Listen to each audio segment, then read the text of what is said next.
Welcome to Pup Concierge's first video blog. Thank you so much for tuning in. Today we're going to talk about food-stuffed toys, which I also like to refer to as an occupier.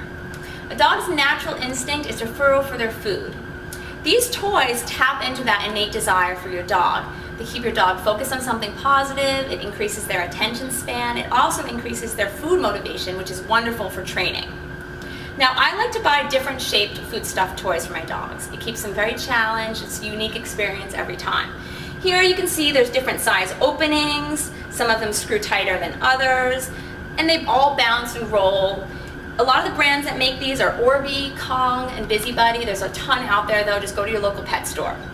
So once I get one of these toys, what I love to do is create different layers with the ingredients. Now, if your dog has food allergies, please be conscious of that.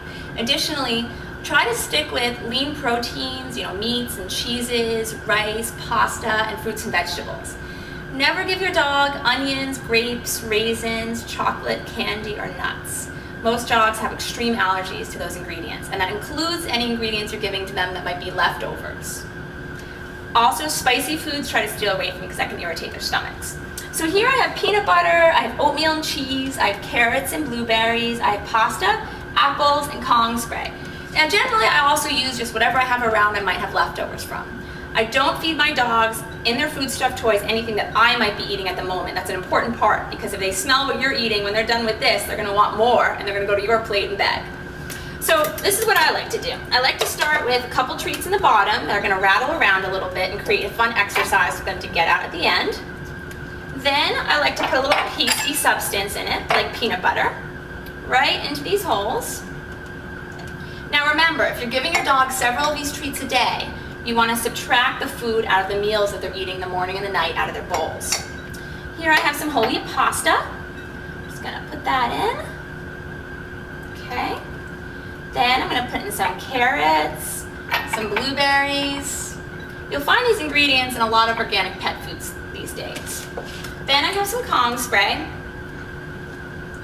Just kind of seal it up.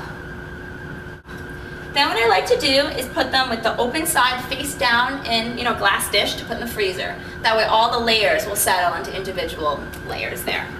Now, if your dog is not as interested in the freezer frozen toys, I recommend putting them in the refrigerator because the scent is going to be more potent and your dog will be naturally more attracted to them.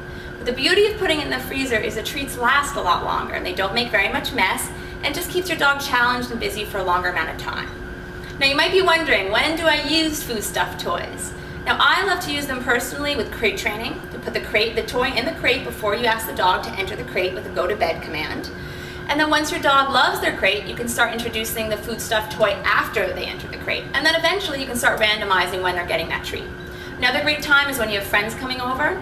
You'll give a treat to your dog in one of these food-stuffed toys before your guests arrive. That way they're busy and engaged and they can wait for the excitement level to die down before they greet your guests. That way you're not having the jumping, the barking, and other activities like that might be overwhelming to your guests. Separation anxiety is another use for food-stuffed toys before you leave the home. Drop one of these toys on the floor for your dog and they won't be missing you when you're gone because they'll be busy with these toys. Another great use is when you'll be cooking or eating.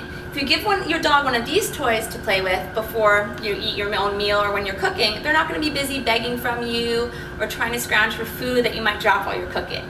So these are all wonderful activities to give your dog food-stuffed toys. In closing, I'd like to say that the more obsessed you can get your dog with their toys, the happier, the more engaged, the more challenged you're going to be. And in the end, that's going to make you a lot happier as their owner. With that, I'd like to thank you for tuning in to our first video blog at Pup Concierge.